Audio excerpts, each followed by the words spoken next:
In the dimly lit community center basement, surrounded by dusty folding chairs and outdated motivational posters, James Ford adjusted the sound system one more time, his calloused hands trembling slightly as he watched the clock tick towards 6 p.m. Tonight, like every Thursday for the past 8 months, he would teach ballroom dancing to a handful of reluctant teenagers whose parents had signed them up, hoping to instill some grace and confidence. But what would happen in the next hour wouldn't just change his life or that of one shy little girl. It would spark a movement that would touch millions of hearts worldwide and transform how an entire generation learned to believe in themselves. How could a simple "dance with me, please," whispered by a trembling child, lead to a moment that would make one of the most powerful CEOs in the country break down in tears on national television? Before we jump back in, tell us where you're tuning in from, and if this story touches you, make sure you're subscribed, because tomorrow I've saved something extra special for you. The Riverside Community Center in Millbrook had seen better days. Paint peeled from the walls like autumn leaves, and the hardwood floor bore the scars of countless events, church potlucks, town meetings, and failed attempts at youth programs that never quite took root. James had volunteered to teach dance classes here after losing his job at the automotive plant 6 months ago, not because he was particularly passionate about dance, but because he needed something, anything, to keep his mind occupied during the long evenings when his own daughter Emma was at her mother's house. The divorce had been finalized 2 years ago, leaving James with alternating weekends and Thursday dinners with his 8-year-old daughter. On the nights when Emma wasn't there, the silence in his one-bedroom apartment above Mrs. Chen's bakery became suffocating. That's when he'd seen the flyer at the unemployment office. Volunteer dance instructor needed, no experience required, just patience and heart. James had laughed at first. Him teaching dance? He could barely manage to walk across a room without tripping over his own feet. But something about those words, patience and heart, had stuck with him. Now, 8 months later, he stood before his usual group of 6 teenagers who attended more out of parental obligation than personal interest. There was Miguel Santos, whose mother insisted it would help with his coordination for soccer. Twin sisters Rachel and Rebecca Kim, who spent most of the class giggling at their phones. David Park, a bookish kid whose grandmother believed dancing would help him make friends. And Sarah Williams, a quiet girl who seemed to genuinely enjoy the lessons but never spoke unless directly addressed. Tonight felt different, though. As James arranged the chairs around the perimeter of the makeshift dance floor, he noticed an unfamiliar figure sitting in the corner. A small girl, maybe 6 or 7 years old, with auburn hair pulled back in a messy ponytail and wearing a faded yellow dress that had clearly been through many wash cycles. She sat perfectly still, her small hands folded in her lap, watching his every movement with intense curiosity. "Excuse me, sweetheart," James said gently, walking over to her. "Are you waiting for someone?" The little girl looked up at him with enormous brown eyes and whispered so softly he almost didn't hear her. "I'm Ashley Davis. My mom is in the meeting upstairs." She pointed toward the ceiling. "She said I could wait here and watch if I was very quiet." James glanced at the ceiling, knowing that the Millbrook Business Association was holding their monthly meeting in the main conference room. He'd heard bits of conversation earlier about budget cuts and program eliminations, the usual struggles of a small town trying to stretch limited resources. "Well, Ashley Davis," James said with a warm smile, "you're welcome to watch, but you'll have to be patient with us. We're all still learning." As the teenagers filed in, dragging their feet and checking their phones one last time before the enforced technology break, James noticed Ashley's eyes tracking every movement. When he demonstrated the basic box step with Sarah Williams, Ashley's feet moved slightly under her chair, as if she were following along. When he showed the class how to maintain proper posture and frame, Ashley straightened her shoulders and lifted her chin. 20 minutes into the lesson, as James was helping David with his timing, he heard a small voice behind him. "Excuse me, Mr. Ford." He turned to find Ashley standing at the edge of the dance floor, her hands clasped behind her back, shifting nervously from foot to foot. "Yes, sweetheart." Ashley took a deep breath, her cheeks flushing pink.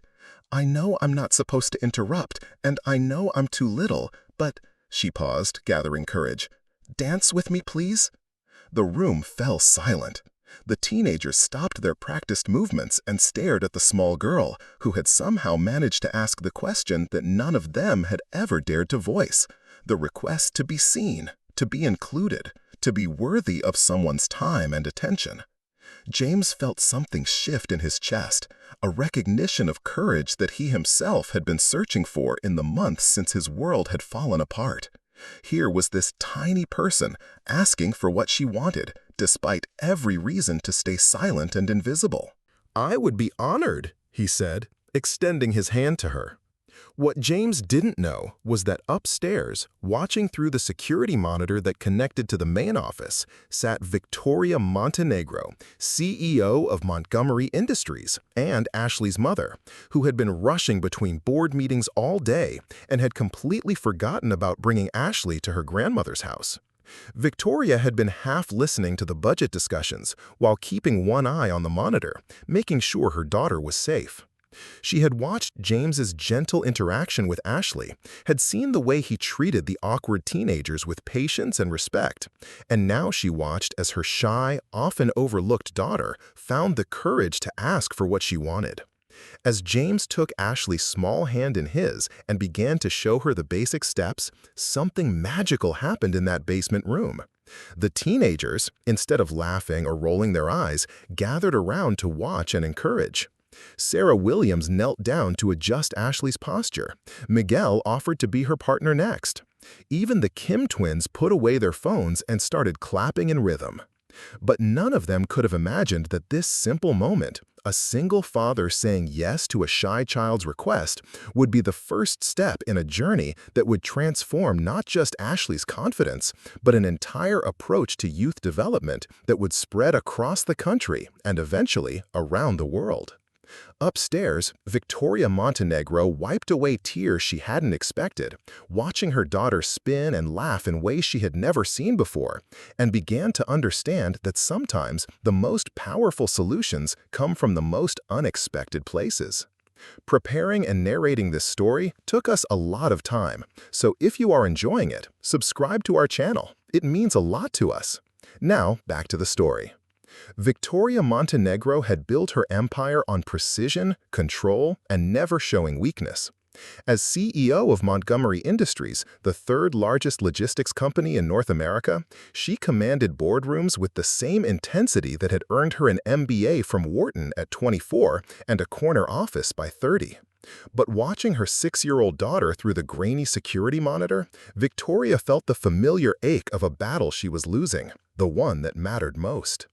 The divorce from Richard Davis had been finalized 18 months ago, a calculated decision that looked clean on paper but had torn Ashley's world apart. Richard, a successful surgeon, had fought for joint custody not out of love for his daughter, but out of pride. Their marriage had been a merger of two ambitious careers, and Ashley had been an unexpected complication that neither parent had truly prepared for. When the relationship crumbled under the weight of 70-hour work weeks and competing egos, Ashley became another asset to be divided. Victoria's phone buzzed with its usual cascade of urgent messages: 3 board meetings tomorrow, a crisis in the Seattle distribution center, and a potential acquisition in Denver that required her immediate attention. She had missed Ashley's school play last month, forgotten her parent-teacher conference 2 weeks ago, and had been relying on a rotation of nannies and Victoria's mother to fill the gaps that seemed to grow wider each month. The irony wasn't lost on her. Victoria Montenegro could orchestrate the movement of millions of packages across continents, could predict market trends and negotiate multi-million-dollar deals, but she couldn't figure out how to connect with her own daughter. Ashley had grown increasingly quiet over the past year, retreating into books and drawing, rarely asking for anything and never complaining when Victoria had to cancel plans or leave early for work emergencies. Mrs. Montgomery, the voice of Janet Morrison, the community center director, interrupted her thoughts. "I'm sorry to interrupt, but I wanted to update you on the program cuts we discussed." Victoria reluctantly turned away from the monitor, where Ashley was now attempting a spin move that made her giggle. The Millbrook Business Association meeting had dragged on for 2 hours, covering the usual depressing litany of budget shortfalls and program eliminations. The community center, like many small-town facilities, was struggling to stay afloat. Youth programs were always the first to go. "The dance classes will have to end after next month," Janet continued, her voice heavy with regret. "We simply don't have the funding to continue, and James Ford, bless his heart, has been volunteering his time, but we can't even afford the space rental much longer." Victoria glanced back at the monitor. Ashley was now partnered with one of the teenage girls, her face radiant with concentration and joy. When was the last time Victoria had seen her daughter look so alive, so engaged? "How much does it cost to keep the program running?" Victoria asked, though she already knew the answer would be a fraction of what she spent on business lunches in a month. Janet replied, "About $3,000 for the remaining 6 months of the year. That covers the space rental, basic equipment, and a small stipend for James. He's been doing it for free, but it doesn't seem right." $3,000. Victoria had spent more than that on a single handbag last week.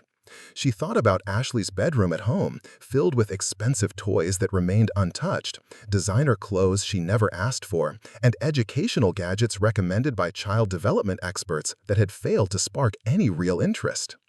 "Tell me about James Ford," Victoria said, keeping her voice neutral.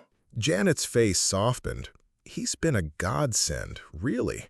Lost his job at the automotive plant when they downsized last year, going through a difficult divorce.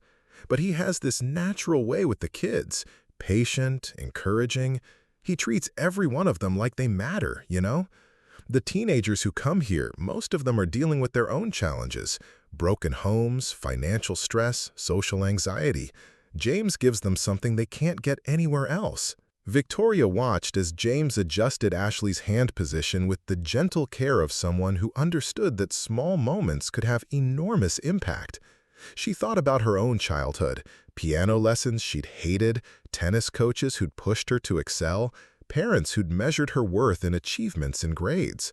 When had anyone ever asked her to dance just because it might make her happy? The meeting continued around her, but Victoria's attention remained divided between the budget discussions and the scene unfolding on the monitor.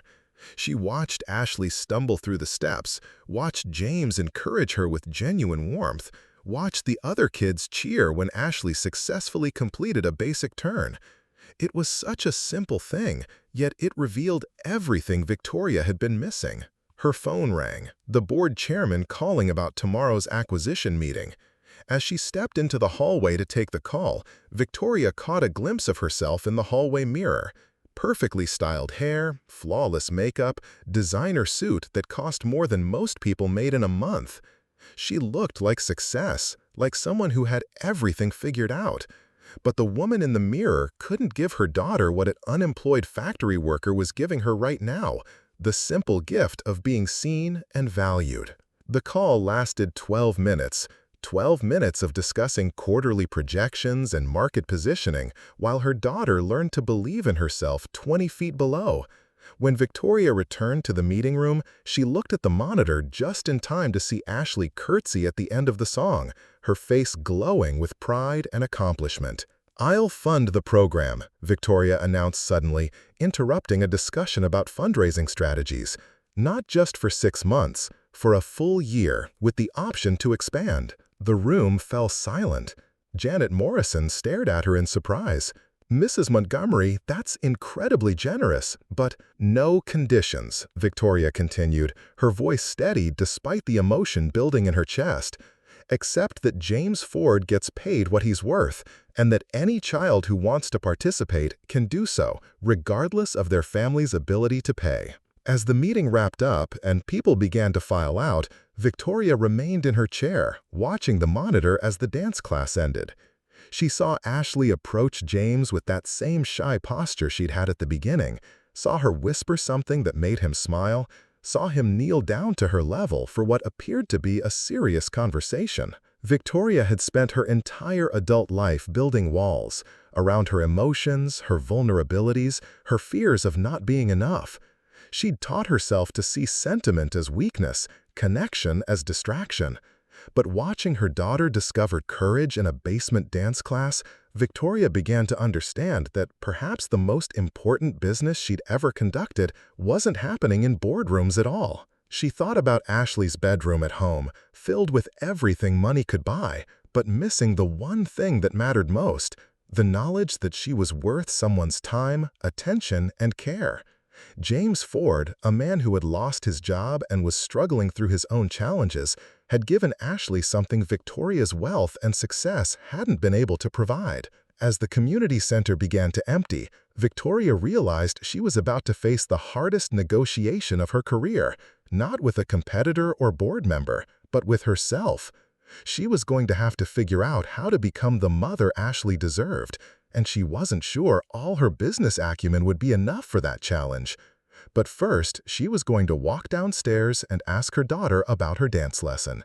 It seemed like a small step, but Victoria was beginning to understand that sometimes the smallest steps were the ones that changed everything. Victoria descended the narrow staircase to the basement, her heels clicking against the worn linoleum steps.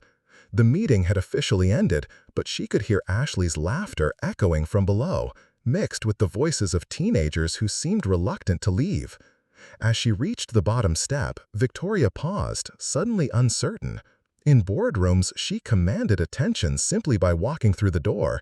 Here, she felt like an intruder in a world where her usual authority meant nothing. The basement had transformed since she'd last seen it through the security monitor. What had appeared to be a simple dance class was now something that resembled a community gathering. The teenagers were helping James stack chairs, while Ashley sat cross-legged on the floor drawing in a small notebook she'd produced from somewhere.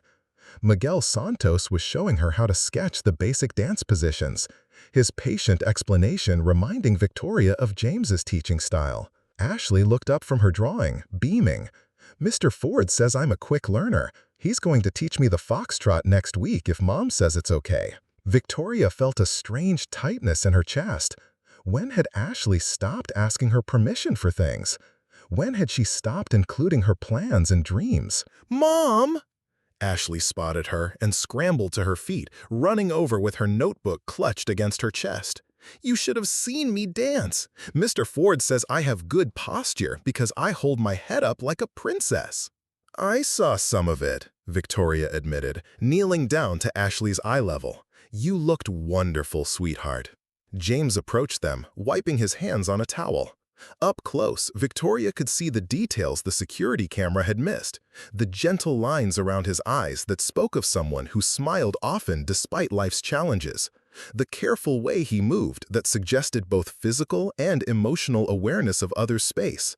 His handshake was firm but brief, respectful of her obvious discomfort in the unfamiliar environment. "Ashley's welcome here any time, Mrs. Montgomery," James said simply. "She's got a natural gift for making everyone feel included. That's rarer than technical skill." Rachel Kim, one of the twins, overheard and joined the conversation. "Ashley helped me with my spins tonight.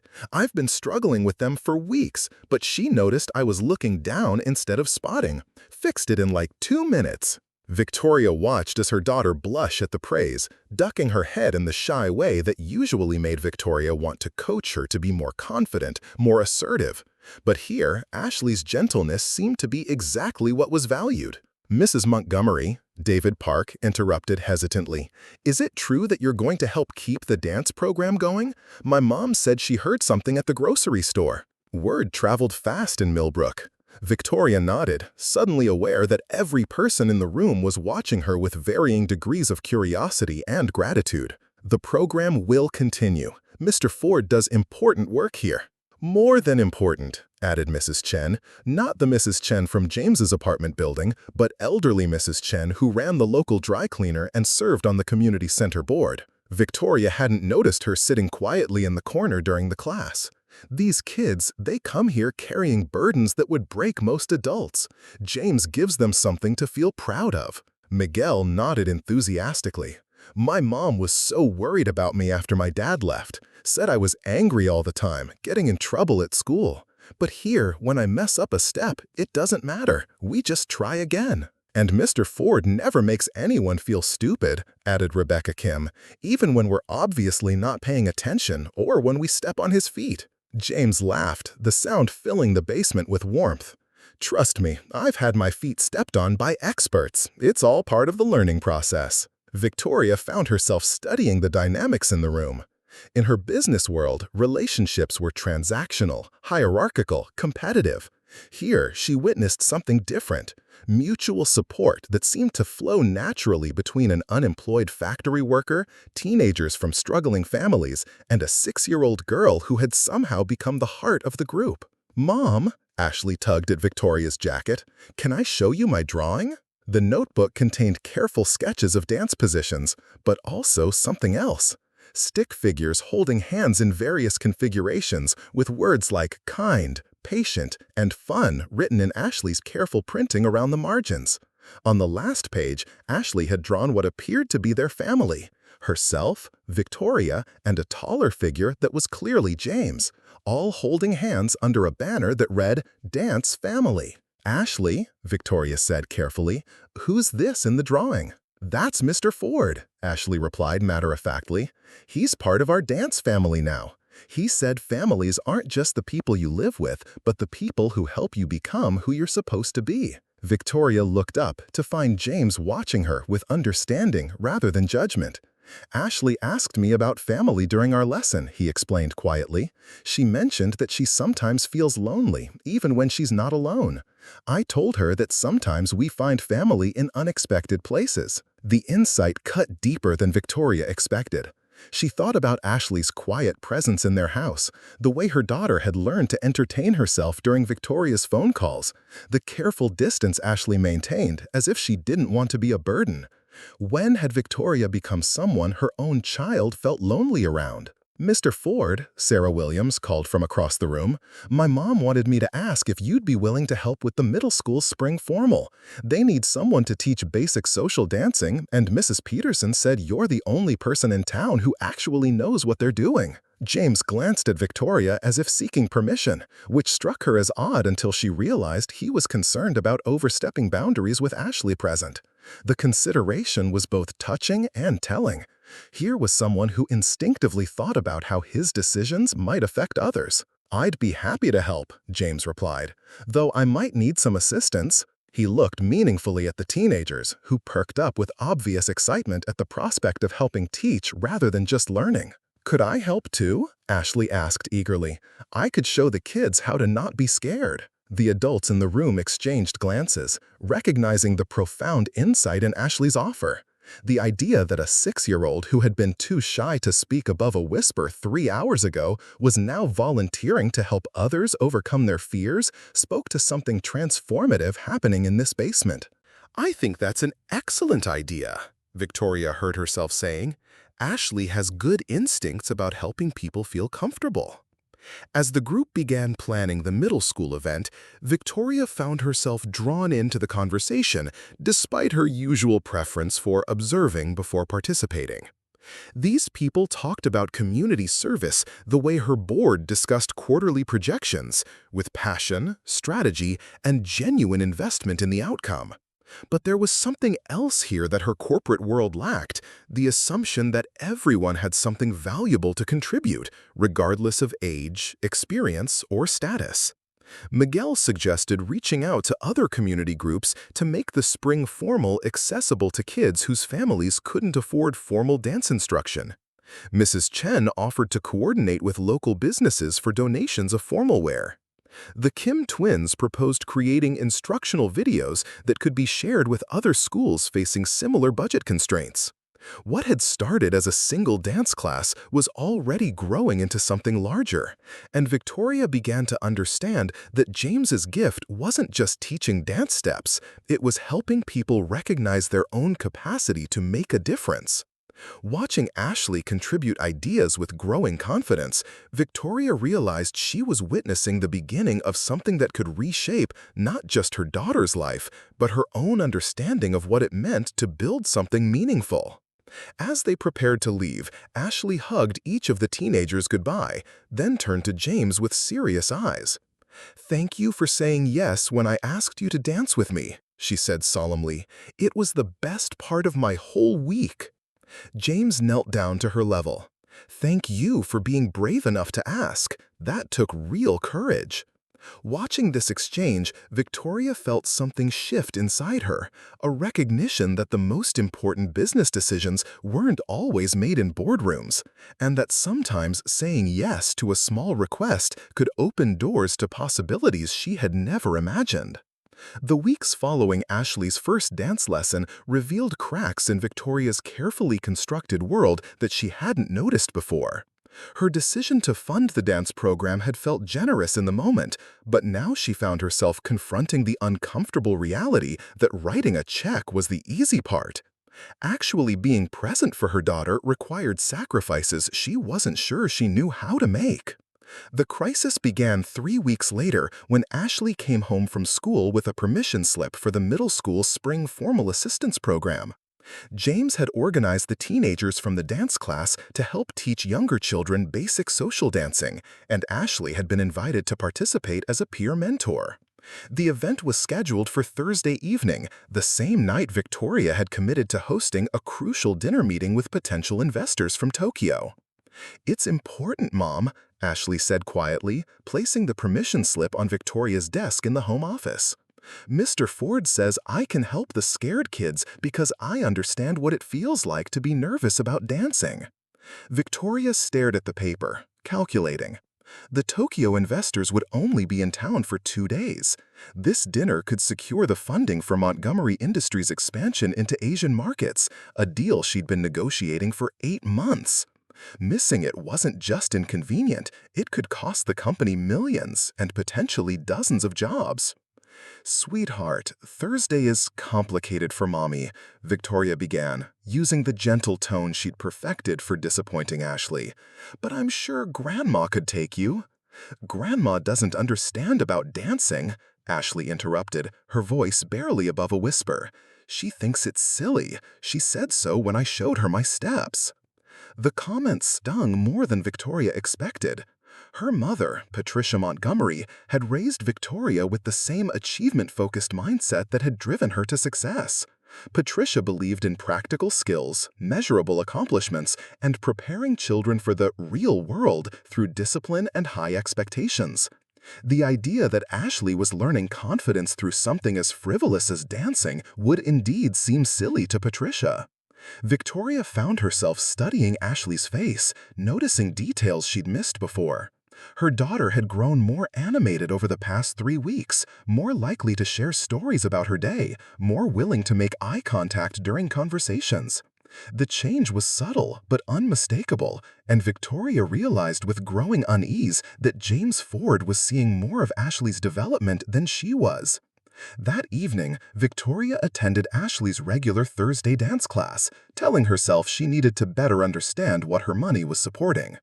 But sitting in the basement of the community center, watching Ashley help Miguel demonstrate proper hand placement to a new student, Victoria felt like an outsider looking in on her daughter's real life. "She's remarkable with the newer kids," James said quietly, settling into the folding chair beside Victoria. "Last week, we had a boy come in who hadn't spoken to anyone all day at school. Ashley spent the entire class patiently showing him basic steps until he was smiling. She has your determination, but with an intuitive understanding of what people need." Victoria bristled slightly at the comparison. "I'm not sure I've ever been particularly intuitive about what people need." James glanced at her with surprising directness. "You recognized what Ashley needed when you decided to fund this program. That took insight most people wouldn't have had." But Victoria knew the truth was more complicated. She hadn't funded the program because she understood what Ashley needed. She'd done it because watching her daughter through a security monitor had made her feel guilty about her absence. The distinction mattered, even if James was too polite to point it out. The conversation was interrupted by a commotion near the sound system. David Park was struggling with the music controls while Rebecca Kim tried to help, both of them growing increasingly frustrated as the equipment refused to cooperate. Victoria watched as Ashley immediately left her partner and approached the problem with calm focus. Mr. Ford showed me how this works, Ashley announced, reaching for the control panel with confidence Victoria rarely saw her display at home. Within minutes, she had the music playing properly and both teenagers looking relieved and grateful. "When did she learn to do that?" Victoria asked. "2 weeks ago, when the same thing happened," James replied. Ashley asked if she could learn to operate the equipment so she could help if it broke again. She's got a natural problem-solving instinct. Victoria felt a familiar pang of recognition.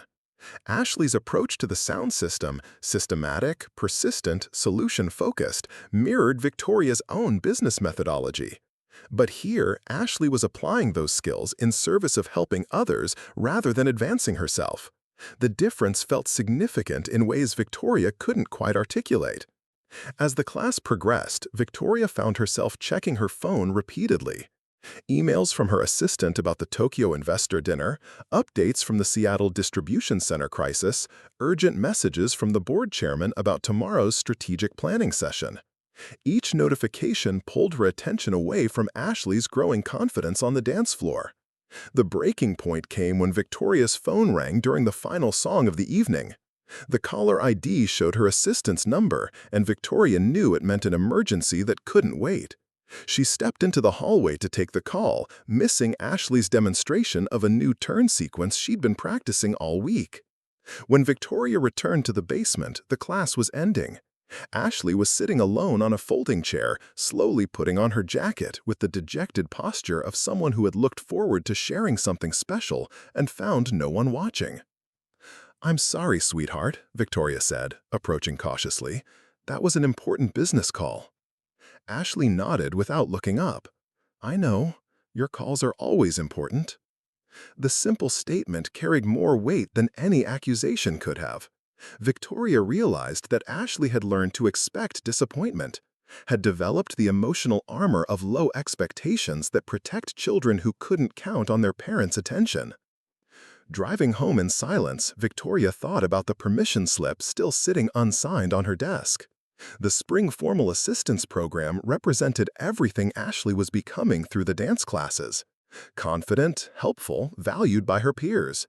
Missing it would confirm what Ashley was clearly already learning, that Victoria's work would always come first. That night, after putting Ashley to bed, Victoria sat in her home office staring at her computer screen. The Tokyo investor presentation was nearly perfect, months of research and strategy distilled into compelling arguments for partnership. But the permission slip lay beside her laptop, unsigned, representing a different kind of partnership that seemed to require skills Victoria wasn't sure she possessed. She thought about James Ford, unemployed and struggling through his own challenges, somehow finding the emotional bandwidth to nurture not just Ashley, but an entire group of young people. Meanwhile, Victoria, with all her resources and success, was failing to manage the most important relationship in her life. The irony wasn't lost on her. She could orchestrate complex business deals across multiple time zones, but she couldn't figure out how to be present for one 6-year-old girl who just wanted her mother to watch her dance. Victoria had spent years building an empire that provided security and opportunities for Ashley's future, but she was missing Ashley's present entirely. At midnight, Victoria made a decision that felt both reckless and necessary.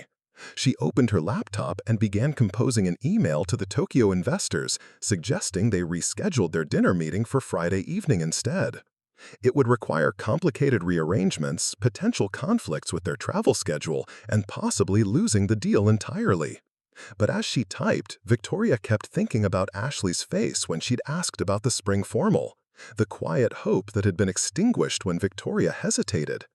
Some negotiations, Victoria realized, weren't worth winning if they cost you everything that truly mattered. She signed the permission slip before sending the email, committing to a Thursday evening that would force her to discover whether she could be the mother Ashley deserved rather than just the successful woman Ashley had learned not to expect too much from.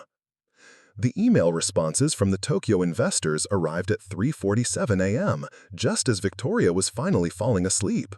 Her request to reschedule had been met with polite but firm resistance. Their schedule was inflexible, and if Montgomery Industries couldn't accommodate their timeline, perhaps they should explore other partnership opportunities. Victoria stared at her phone screen in the darkness, feeling the weight of a decision that could cost her company millions while potentially meaning everything to her daughter. By morning, Victoria had made a choice that surprised even her. Instead of reversing course and abandoning the spring formal commitment, she found herself researching dance instruction techniques and child development resources with the same intensity she usually reserved for market analysis. If she was going to be present for Ashley's important evening, she wanted to understand what made it meaningful. The decision to prioritize Ashley over the investors felt foreign and slightly terrifying, but it also sparked something Victoria hadn't expected: curiosity about the world her daughter was discovering.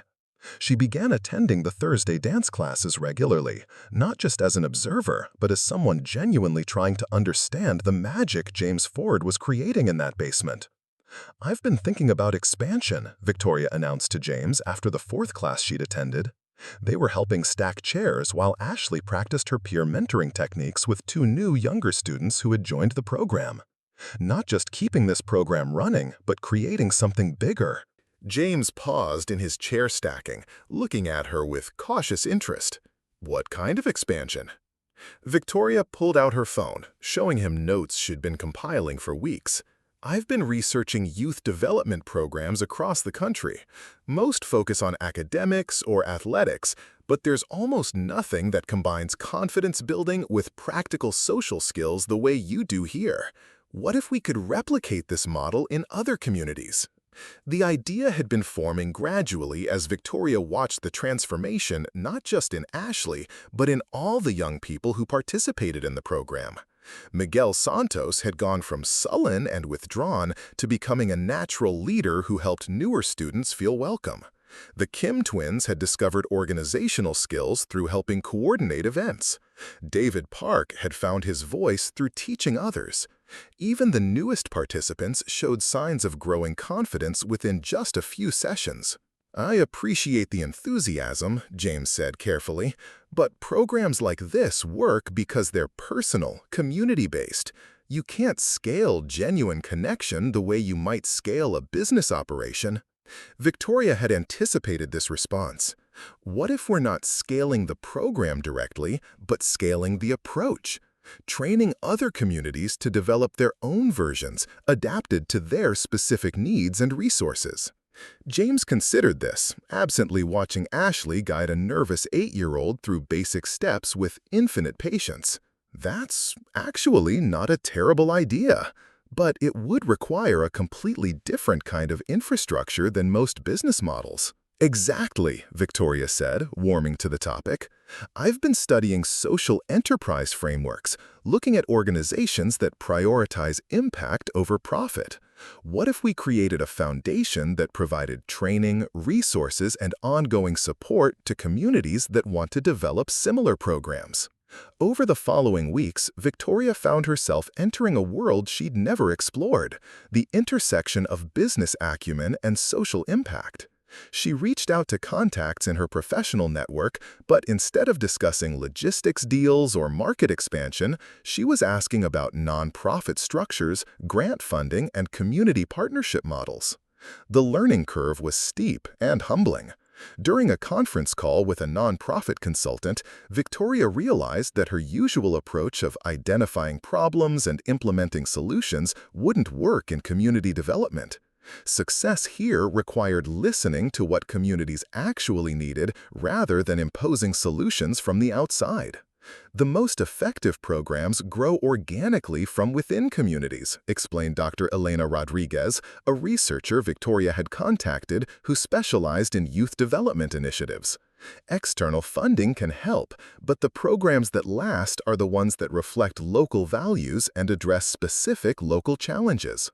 Victoria began spending her lunch breaks researching organizations that had successfully scaled community-based programs without losing their personal touch. She discovered models where central foundations provided training and resources while allowing local communities to adapt programs to their unique circumstances. The approach required patience, flexibility, and a willingness to relinquish control, qualities that didn't come naturally to someone accustomed to corporate hierarchies.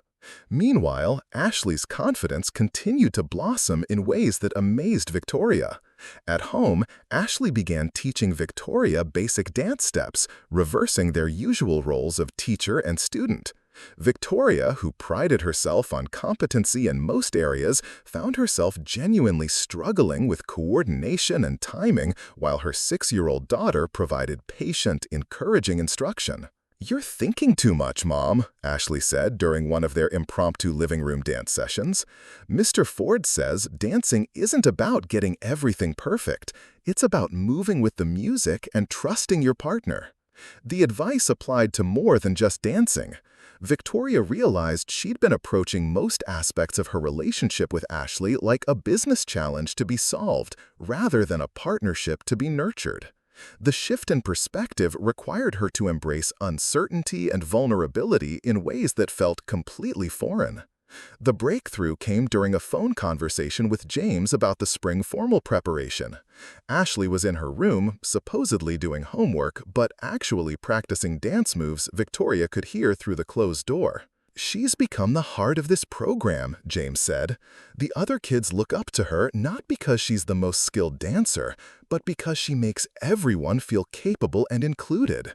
That's a rare gift." Victoria felt a surge of pride mixed with recognition. "She gets that from her father," she said without thinking, then immediately regretted the admission. There was a pause before James responded gently. "She gets it from being loved and encouraged. Doesn't matter who provides that." The comment made Victoria realize something she'd been avoiding. Ashley's father, Richard, had been as absent and achievement-focused as Victoria herself. Ashley's capacity for nurturing others was developing not because of her parents' influence, but in spite of it. The dance program was giving Ashley something neither parent had provided: the experience of being valued for who she was rather than what she accomplished. That evening, Victoria made another decision that would have seemed impossible months earlier. She cleared her calendar for the following Thursday, not just for the spring formal, but for the entire day. She wanted to experience Ashley's world from Ashley's perspective, to understand what her daughter had found in that community center that was so transformative. The day began with Victoria attending Ashley's school to observe how her new confidence translated to her academic environment. Victoria sat in the back of Ashley's first-grade classroom, watching her daughter volunteer to help a struggling classmate with a math problem. The patience and encouragement Ashley showed mirrored exactly what she had witnessed at dance class. "Ashley has really come out of her shell this semester," Mrs. Patterson, Ashley's teacher, commented during their brief conference. "She's become one of our most helpful students, always looking out for children who are having difficulty. Has something changed at home?" Victoria realized with both pride and humility that the change hadn't happened at home at all. Ashley was learning to be her best self in spaces where she felt valued and supported, then bringing those qualities into other areas of her life. The dance program wasn't just teaching social skills, it was giving Ashley a foundation of confidence that was influencing everything else she did. As they drove to the community center that afternoon for the spring formal preparation, Ashley chattered excitedly about her role in helping younger children feel comfortable. Victoria listened, recognizing that her daughter had found something Victoria had spent her entire career seeking: a sense of purpose that went beyond personal achievement to meaningful contribution to others' well-being. The transformation in Ashley was undeniable, but Victoria was beginning to understand that the program was changing her too. For the first time in her adult life, she was learning to measure success not by financial metrics or competitive advantage, but by the growth and happiness of the people around her. It was a fundamental shift that would influence every decision she made going forward. The spring formal preparation evening arrived with the nervous energy of opening night. Victoria stood in the transformed gymnasium of Millbrook Middle School, watching as James and his team of teenage assistants set up stations for what had evolved far beyond a simple dance lesson. Ashley moved among the arriving younger children with the confident grace of someone who had found her calling, greeting each nervous face with understanding and encouragement. Mrs. Montgomery, called Principal Jennifer Walsh, approaching with a clipboard and an expression of barely contained amazement. I have to tell you, in 15 years of education, I've never seen anything quite like this. We have 43 children signed up and 12 community volunteers who asked to help after hearing about the program. Victoria surveyed the scene with the analytical eye she usually reserved for assessing new business ventures, but what she saw defied her typical frameworks for measuring success. The gymnasium buzzed with purposeful activity as teenagers who had been shy and uncertain just months ago now moved with authority, setting up sound equipment, arranging chairs, and preparing materials for different skill levels. Miguel Santos had arrived early with his mother, Mrs. Carmen Santos, who carried a box of homemade cookies and wore the proud expression of a parent watching her child step into leadership. Miguel has been practicing his teaching all week, she told Victoria in accented English. He says Mr. Ford taught him that the best way to really learn something is to teach it to someone else. The Kim twins had recruited their older brother to help with crowd management, turning the event into a family affair that reflected the community connections spreading outward from James's original basement classes. Even Mrs. Chen from the dry cleaner had arrived with a group of elderly volunteers who wanted to observe and potentially start their own programs for seniors. But it was Ashley's transformation that left Victoria breathless. Her daughter moved through the space like a natural hostess, introducing children to each other, helping younger ones tie their shoes, and explaining the evening's activities with clarity and enthusiasm. When a particularly nervous boy around Ashley's age arrived clinging to his mother's hand, Ashley approached with immediate empathy. "I was scared my first time too," Victoria heard Ashley tell him, "but Mr. Ford is really nice, and dancing is just moving to music. You already know how to move, right?" The boy nodded hesitantly, and Ashley continued with wisdom that seemed far beyond her 6 years. "The secret is that everyone here wants you to feel good about yourself. That's what makes it safe to try new things."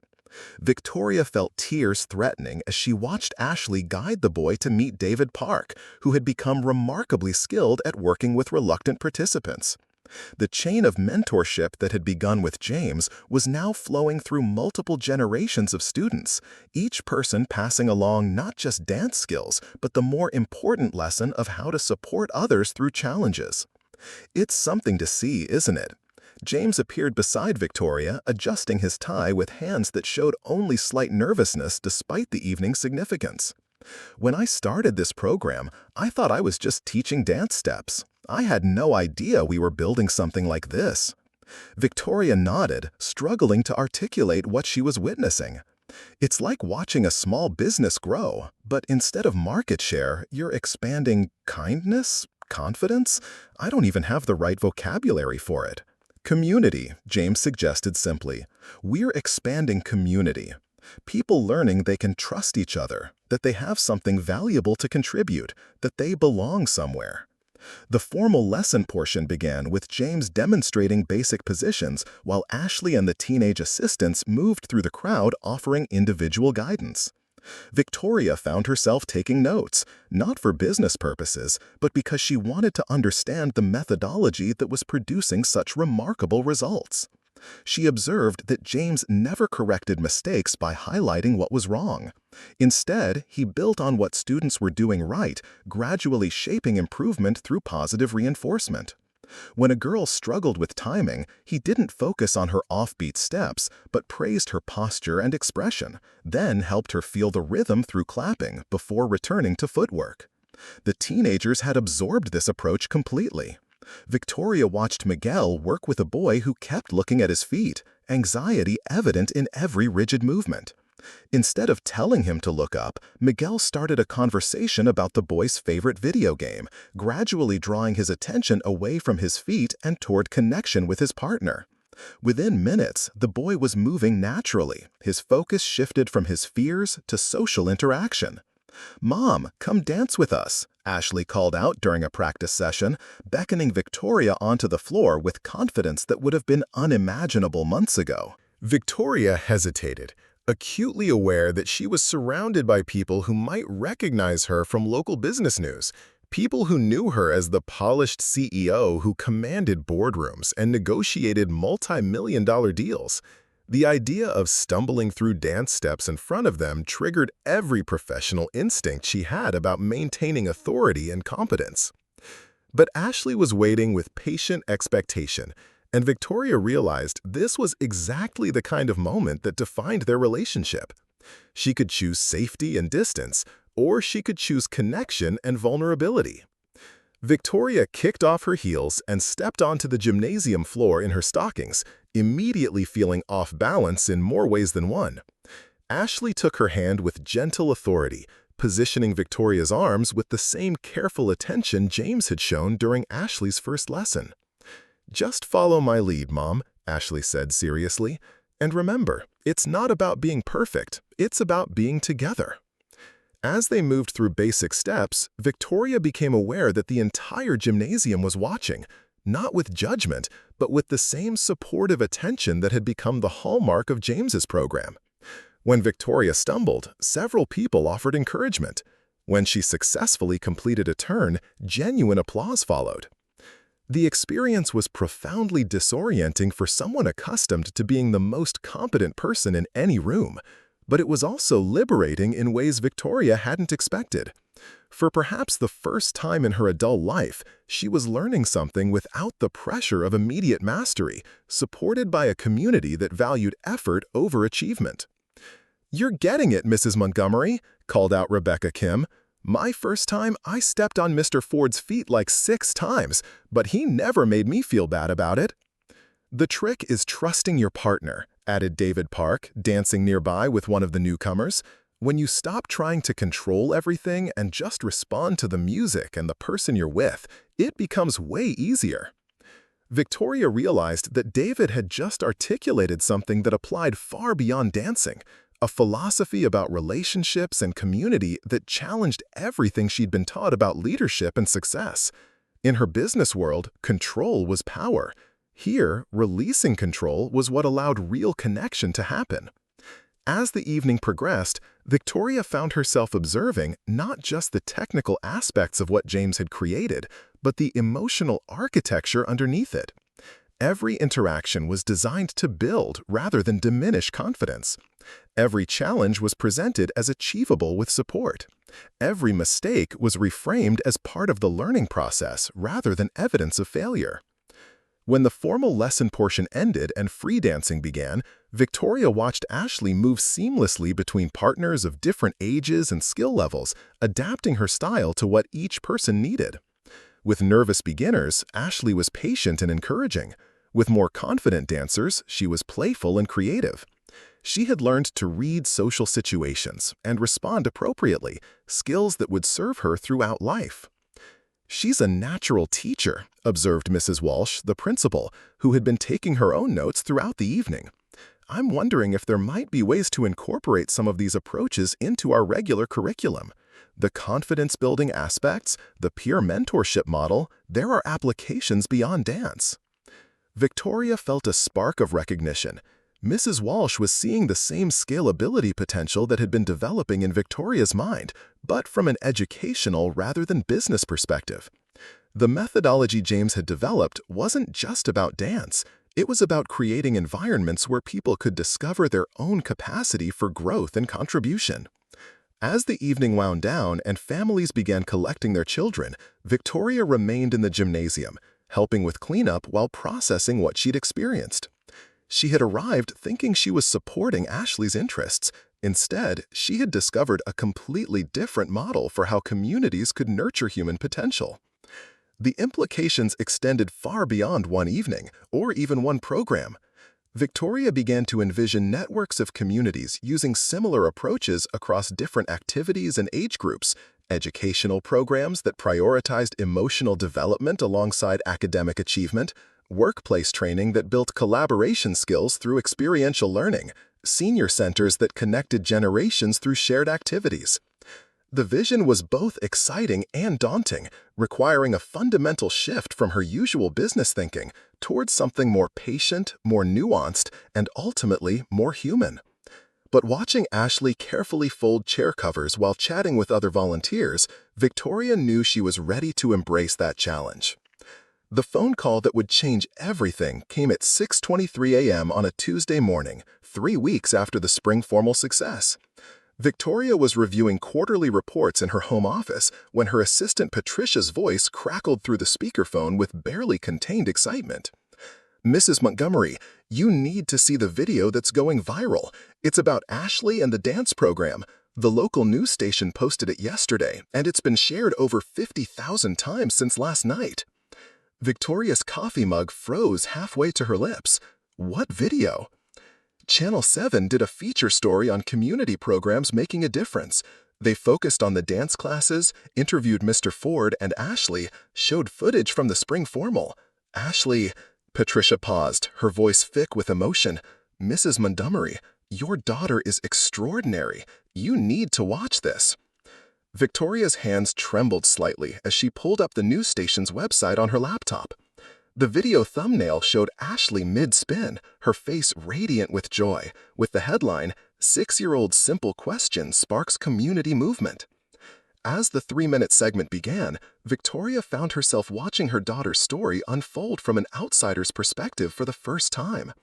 The reporter, Janet Mills, had captured the essence of what made the program special. The segment opened with footage from that first Thursday evening when Ashley had whispered, "Dance with me, please," to James, then cut to recent scenes of Ashley confidently teaching younger children. But it was the interview with Ashley herself that made Victoria's breath catch. "Why do you like helping other kids learn to dance?" Janet asked, kneeling down to Ashley's level in the community center basement. "Because," Ashley replied with the serious expression she wore when discussing important matters, "when someone feels scared about trying something new and then they discover they can do it, they get happy in a way that goes all through their body. I like helping people find that feeling."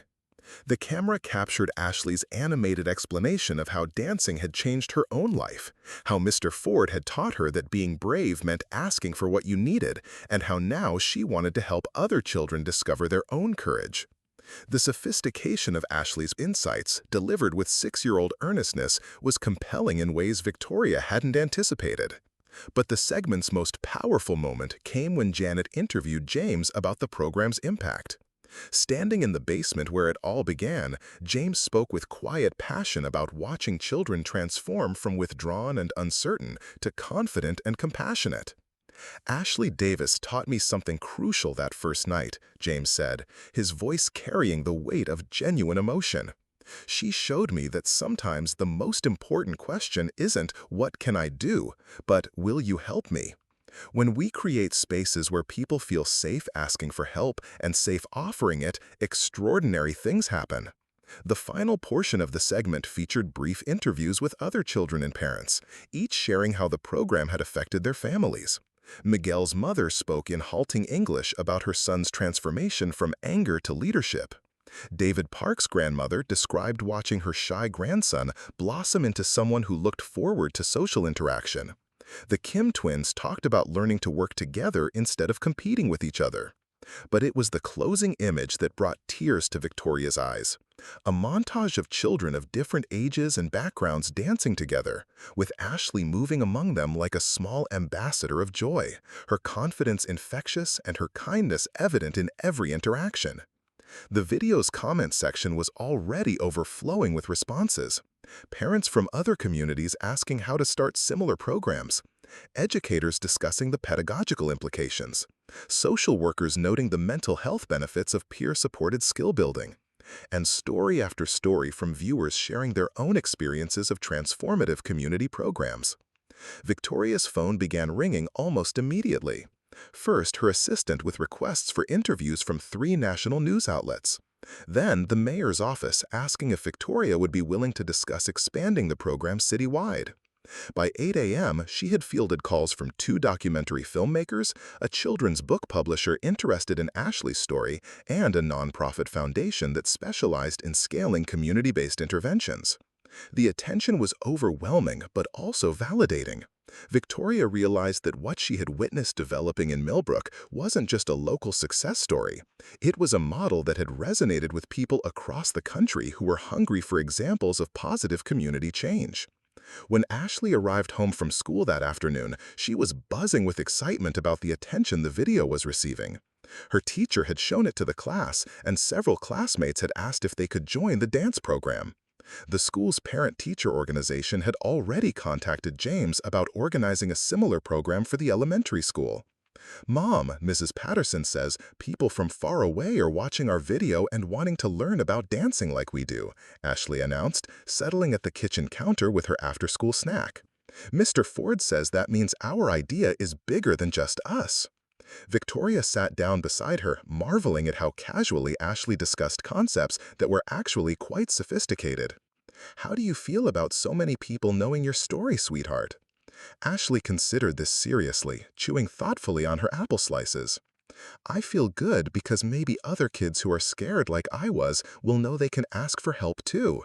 And maybe there are grown-ups like Mr. Ford who want to help but don't know how to start." The insight was remarkable. Ashley had intuitively understood that their story could serve as both inspiration and instruction for communities facing similar challenges. Victoria found herself wondering how many other 6-year-olds possessed such natural wisdom about human connection and social change. That evening, Victoria attended the regular Thursday dance class to find the basement packed beyond capacity. Word of the viral video had drawn curious newcomers from neighboring towns, local reporters, and even a professor from the state university who specialized in community development research. James looked slightly overwhelmed by the attention, but remained focused on maintaining the supportive atmosphere that had made the program successful. "I want everyone to remember," James announced to the larger-than-usual crowd, "that what makes this program special isn't the dancing itself. It's the way we treat each other, with patience, encouragement, and respect. As we grow, we need to make sure we don't lose sight of those values." Victoria watched Ashley navigate the crowded space with remarkable poise, introducing newcomers to regular participants and helping manage the logistics of accommodating so many people. When a reporter approached Ashley for another interview, Victoria saw her daughter politely defer, suggesting that the reporter talk to some of the other children who had been part of the program longer. The evening's lesson proceeded despite the chaos, with James and his teenage assistants adapting seamlessly to the larger group. But Victoria could see the strain. The intimate, family-like atmosphere that had nurtured everyone's growth was being tested by the sudden influx of attention and expectations.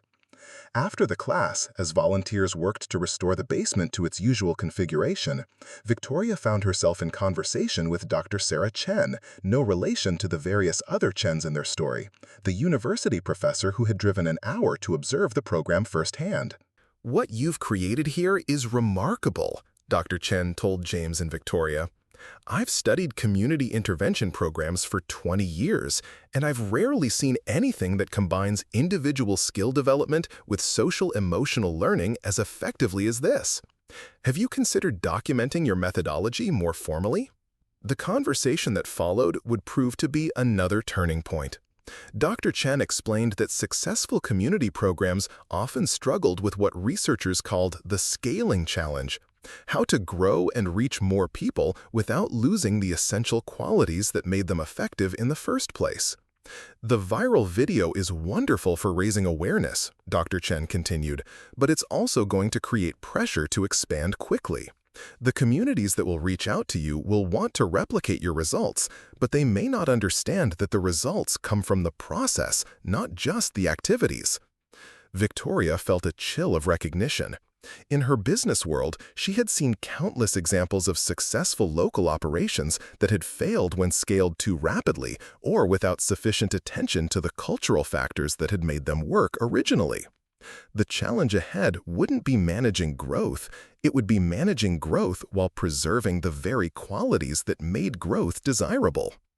As they prepared to leave that evening, Ashley approached Victoria with her usual post-class energy, but also with a question that revealed she was processing the day's events more deeply than her excitement suggested. "Mom, if lots of people want to do dancing like we do, how do we make sure they understand about being kind to each other? Because that's the most important part, right?" Victoria hugged her daughter close, amazed once again by Ashley's ability to identify the heart of complex issues. That's exactly the right question, sweetheart, and I think figuring out the answer is going to be our next big adventure. Driving home through the quiet streets of Millbrook, Victoria reflected on how dramatically their lives had changed since that first evening when Ashley had gathered the courage to ask James to dance. What had begun as one child's request for inclusion had grown into something that was capturing national attention. But with that growth would come new challenges that would test everything they had learned about building and maintaining authentic community connections. The avalanche of media attention following the viral video brought opportunities Victoria had never imagined, but also decisions that would test every principle the dance program had established. Within 2 weeks of the segment airing, Montgomery Industries' corporate office had been contacted by 3 major television networks, 2 streaming services, and a Hollywood production company interested in developing Ashley's story into various forms of entertainment. Good Morning America wants Ashley as a guest next week, Victoria's assistant Patricia announced during their Monday morning briefing. They're calling it a feel-good segment about community heroes. Ellen DeGeneres' team reached out about a possible surprise appearance, and Netflix is interested in optioning the story for a family-friendly documentary series. Victoria stared at the list of media requests, feeling simultaneously proud and protective. Each opportunity represented validation of what James had built and Ashley had helped nurture, but they also threatened to transform a genuine community program into something designed for mass consumption. The first major decision came when Sunshine Learning Network, a children's educational media company, offered a substantial contract to develop a curriculum based on the dance program's methodology. Their proposal included producing instructional videos featuring Ashley and James, creating lesson plans for schools nationwide, and a certification program for instructors. The reach would be incredible, explained Thomas Mitchell, Sunshine's development director, during a video conference with Victoria and James. We could bring your approach to millions of children across the country within 2 years. The financial terms are generous, enough to fund expansion into hundreds of communities. Victoria found herself looking at James during the presentation, trying to read his expression as Mitchell outlined plans for professional videography, scripted lessons, and standardized assessment tools. Everything Mitchell described sounded efficient and scalable, but it bore little resemblance to the organic, relationship-based learning that had made their program effective. "What about adaptation to local communities?" James asked carefully. "One of our core principles is that each community needs to develop programs that reflect their specific culture and needs." Mitchell waved dismissively. "Research shows that children respond best to consistent messaging and proven methodologies. Our curriculum specialists would ensure quality control while maintaining your essential approach." After the call ended, Victoria and James sat in silence in the community center's small office, both processing what they had heard. Ashley was in the main room with the other children, leading a game that combined dance movements with storytelling, an innovation she had developed organically based on the group's interests. "They don't understand what we're actually doing here," James said finally. "They see the dancing and the confidence building, but they're missing the community relationships that make it work." Victoria nodded, feeling torn between her business instincts and her growing understanding of what made social programs effective. "The money would solve every funding challenge we've discussed. We could reach so many more children." "But would we be helping them, or would we be selling them a product?" James asked quietly. The question haunted Victoria for days.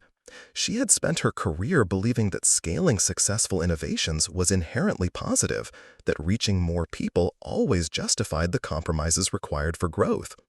But watching Ashley interact with the community they had built, Victoria began to question whether some things lost their essential nature when removed from their original context. The decision became more complicated when Ashley herself expressed excitement about the television appearances. During dinner that Wednesday, she chattered enthusiastically about the possibility of meeting other children on national TV and sharing what she had learned about helping people feel included. "Maybe I could teach kids watching at home how to ask for what they need," Ashley suggested, her eyes bright with possibility. Like how I learned to ask Mr. Ford to dance with me. Lots of kids probably want to ask for things but don't know how. Victoria recognized Ashley's genuine desire to help others, but she also saw how the media attention was beginning to change the dynamic around their program. That Thursday's dance class included 3 documentary camera crews, 2 journalists, and a representative from a major children's charity who wanted to feature Ashley in their national fundraising campaign. The cameras captured beautiful footage of children learning and laughing together, but their presence also created a subtle performance pressure that altered the natural flow of interaction. Victoria noticed that some regular participants seemed less spontaneous, more aware of being watched and potentially judged by a national audience. It's like when the corporate consultants come to evaluate the factory floor, Miguel observed to his mother after class, speaking in Spanish but gesturing toward the cameras. Everyone acts different when they know they're being watched by people who might make decisions about their future. The comment, overheard by Victoria, crystallized her growing concern. The media attention was transforming their community program into a public spectacle, and that transformation was affecting the very relationships that made the program meaningful. The breaking point came during a weekend visit from Sarah Reynolds, a producer from the documentary company that wanted to follow Ashley's story for 6 months. Reynolds arrived with a clear vision of the narrative she wanted to capture, an inspiring tale of how one child's courage had created ripple effects of positive change. "We'd like to film Ashley at home, showing her normal routine," Reynolds explained to Victoria. "Our audience connects with authentic moments. Ashley doing homework, playing with friends, maybe some mother-daughter time where you talk about how proud you are of her impact on the community." Victoria felt a chill as she realized that Reynolds was asking her to perform a version of motherhood for cameras, to create authentic moments that would actually be manufactured for public consumption. The irony was profound.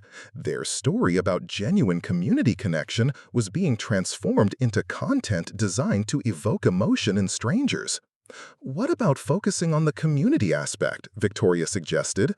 "The way different families have been affected, how the program has created relationships between people who might not have connected otherwise." Reynolds nodded politely. "That's great supporting material, but audiences respond to individual stories they can relate to. Ashley is your star. She's articulate, photogenic, and represents hope for parents watching at home." The conversation continued, but Victoria found herself increasingly uncomfortable with how Reynolds framed Ashley not as a child learning and growing within a community, but as a product to be marketed to parents seeking inspiration for their own families. That evening, Victoria had a conversation with Ashley that would influence every subsequent decision about media opportunities. They were sitting in Ashley's bedroom, looking through the scrapbook Ashley had been keeping of newspaper clippings and photographs from the dance program. "Sweetheart, how do you feel about all the attention our dance program is getting?" Victoria asked gently. Ashley considered the question with her usual seriousness. "I like that other kids are learning about dancing and being brave, but sometimes I feel like the people with cameras want me to say things that sound good instead of just talking about what really happened." The insight was startling in its sophistication. Ashley had instinctively recognized that media attention was creating pressure to perform a version of herself rather than simply be herself. "What do you think is most important about what we've built with Mr. Ford and the other kids?" Victoria continued.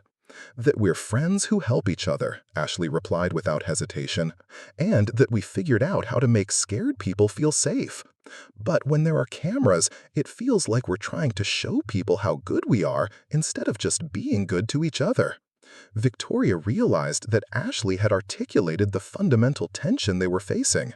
The media opportunities offered platforms to inspire others and resources to expand their impact, but they also threatened to transform authentic relationships into performances designed for public consumption. The next morning, Victoria made a decision that surprised everyone, including herself. She called Sunshine Learning Network and declined their curriculum offer. She turned down the major television appearances, keeping only a few carefully selected opportunities that focused on community development rather than Ashley as an individual phenomenon. "I don't understand," Patricia said during their phone conversation about the declined opportunities. "These were incredible chances for exposure and funding." Victoria found herself looking out her office window toward the community center where Ashley would be attending dance class that evening. Sometimes the most important things can't be scaled or packaged or sold. Sometimes protecting what matters means saying no to opportunities that would change its essential nature. The decision felt risky and potentially naive from a business perspective, but it also felt aligned with everything Victoria had learned about sustainable community development. Real change happens through relationships and trust that develop over time, not through media exposure or branded curricula. As she prepared to leave the office early to attend that evening's dance class, a practice that had become routine, Victoria reflected on how dramatically her own values had shifted. 6 months ago, she would have seen the media opportunities as obvious successes to be pursued aggressively. Now, she was learning to measure success by the quality of connections being formed and the authentic growth happening within their community. The challenge ahead would be finding ways to share their model and support other communities without losing the intimate, relationship-based qualities that made their program effective. It would require patience, creativity, and a fundamentally different approach to growth than anything Victoria had practiced in her business career. But watching Ashley skip into the community center that evening, greeting each person with genuine enthusiasm rather than performance-ready charm, Victoria knew they were making the right choice. The opposition came from an unexpected direction. Dr. Eleanor Hartwick, a prominent child psychologist and frequent media commentator on parenting issues, published a scathing op-ed in the Regional Herald titled "The Dangerous Myth of the Child Savior: When Community Programs Exploit Young Participants." The article specifically targeted Ashley and the dance program, arguing that putting children in leadership roles was psychologically harmful and that the media attention surrounding Ashley represented a form of child exploitation. "We're witnessing a troubling trend where vulnerable children are placed on pedestals as community heroes," Dr. Hartwick wrote. 6-year-old Ashley Davis has been thrust into a spotlight that no child should bear, expected to carry the emotional labor of adult community building while being denied the protected space of normal childhood development. Victoria discovered the article when her assistant called at 6 a.m., her voice tight with concern. "Mrs. Montgomery, there's something you need to see. The Regional Herald published a piece about Ashley and it's not favorable. Local news is already picking it up and social media is beginning to respond." Reading the article on her laptop, Victoria felt a cold fury building. Dr. Hartwick had never visited their program, never interviewed Ashley or James, never observed the careful attention they paid to maintaining age-appropriate expectations. Instead, she had constructed her argument from the viral video clips and media coverage, creating a narrative of exploitation where none existed. "Children this age lack the developmental capacity to consent to public leadership roles," the article continued. "They cannot understand the long-term implications of media exposure or the pressure to maintain a public persona. When adults celebrate a child's wisdom or maturity, they're often projecting their own needs onto a developing mind that should be protected, not promoted." What made the attack particularly insidious was that it wrapped legitimate concerns about child welfare around fundamental misunderstandings about their program. Dr. Hartwick portrayed Ashley as a child forced into adult responsibilities, when Victoria had witnessed James's consistent efforts to ensure that Ashley's participation remained playful and age-appropriate. The article's impact was immediate and devastating. The school district received 3 formal complaints demanding investigation into Ashley's involvement in what Dr. Hartwick termed performative community programming. The community center's board called an emergency meeting to discuss whether the dance program posed liability risks. Several families who had been planning to enroll their children in the expanding program canceled their registrations. Most painfully, the attack seemed to be affecting Ashley herself. That evening, she came home from school unusually quiet, carrying a note from her teacher requesting a conference about recent changes in Ashley's classroom behavior. "Some kids at school said I'm in trouble for being on TV," Ashley told Victoria during dinner, her voice small and uncertain. "Jenny Martinez said her mom thinks I'm being forced to do things I'm too little for. Am I in trouble, Mom?" Victoria felt her heart break, watching her confident, joyful daughter retreat into the worried uncertainty that had characterized her before the dance program began. "You're not in trouble, sweetheart. Some people don't understand what we're doing, so they're saying things that aren't true." "But what if they are true?" Ashley asked, her eyes filling with tears. "What if I'm supposed to just be a regular kid and not help with dancing? What if I've been doing something wrong?" That night, Victoria barely slept. She spent hours researching Dr. Hartwick's background, discovering a pattern of media appearances criticizing various youth programs and community initiatives. Hartwick specialized in what she called protecting childhood innocence, but seemed to define protection as isolation from meaningful responsibility or community contribution. The next morning brought worse news. The State Department of Child Services had received a formal complaint and would be conducting an investigation into Ashley's involvement in the dance program. While the investigation was routine and unlikely to result in any action, the mere existence of it created a cloud of suspicion that threatened everything they had built. James called Victoria at her office, his voice strained with frustration.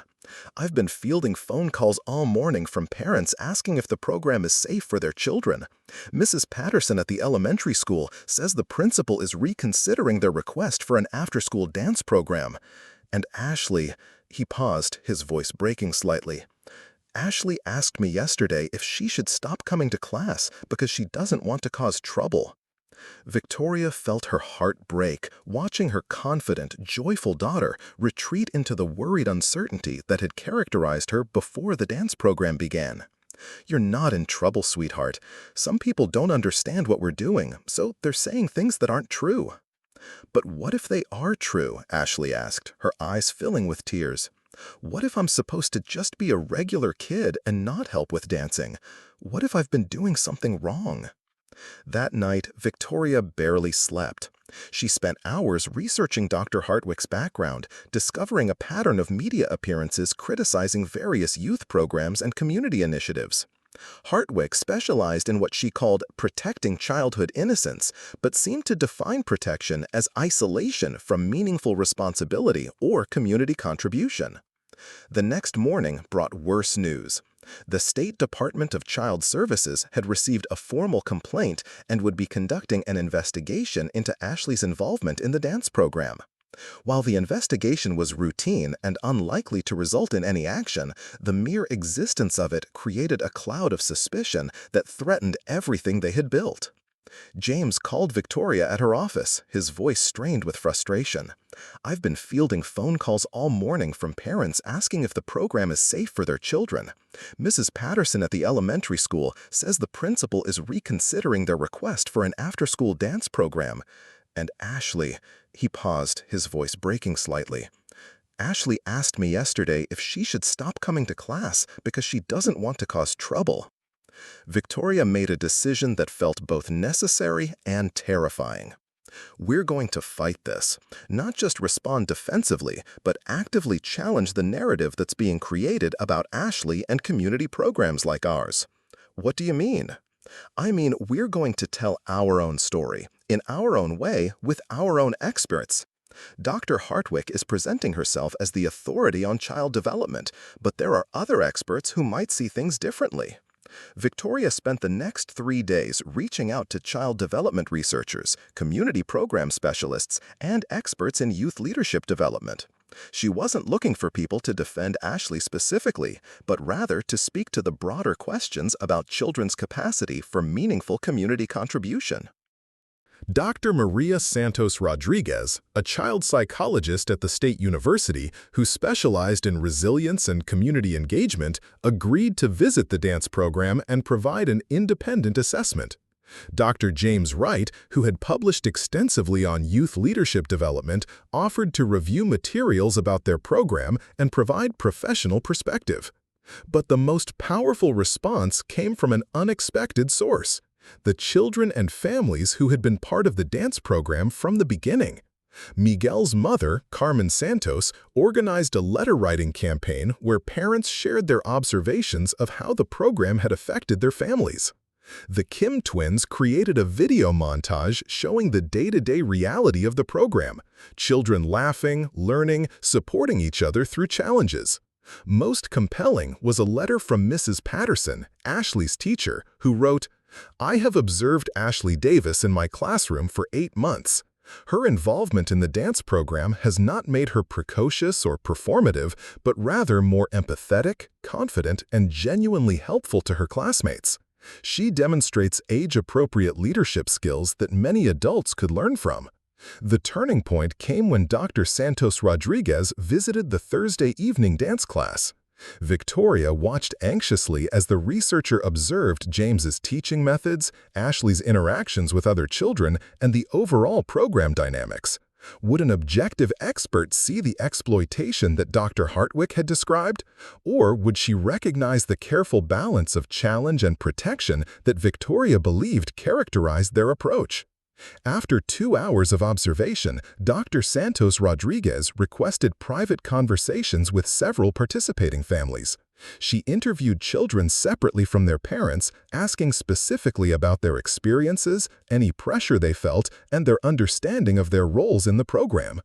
"What I observed," Dr. Santos Rodriguez told Victoria and James later that evening, "is precisely the opposite of what Dr. Hartwick described. This program demonstrates exemplary attention to developmental appropriateness. Ashley's leadership role is organic, supported, and carefully bounded by adults who clearly understand child development principles." The formal assessment that followed would be crucial. Dr. Santos Rodriguez documented how the program maintained play-based learning while building genuine skills, how adult supervision ensured safety without stifling growth, and how Ashley's visibility had emerged naturally from her genuine enthusiasm rather than adult promotion. Children Ashley's age are naturally inclined toward helping and teaching when they feel competent and supported. Dr. Santos Rodriguez wrote in her report, "Denying them opportunities for meaningful contribution is more likely to undermine development than allowing them to exercise age-appropriate leadership in protected environments." But the professional vindication, while important, mattered less to Victoria than Ashley's response to the controversy. During a quiet conversation in Ashley's bedroom, Victoria asked how she was processing the criticism and attention. "I feel sad that some people think Mr. Ford and you are hurting me," Ashley said thoughtfully. "Because you're not. You're helping me learn that I can do important things, even though I'm little, and that feels good, not bad." Ashley paused, then added with striking insight, "I think the lady who wrote the mean things doesn't understand that kids can be helpful without being grown-ups. I'm still a kid who likes to play and draw and have fun. But I'm also a kid who knows how to help other kids feel brave. Both things can be true." Victoria realized that Ashley had articulated something profound about the false choice Dr. Hartwick had created: the assumption that children must be either protected or empowered, innocent or responsible, rather than both simultaneously.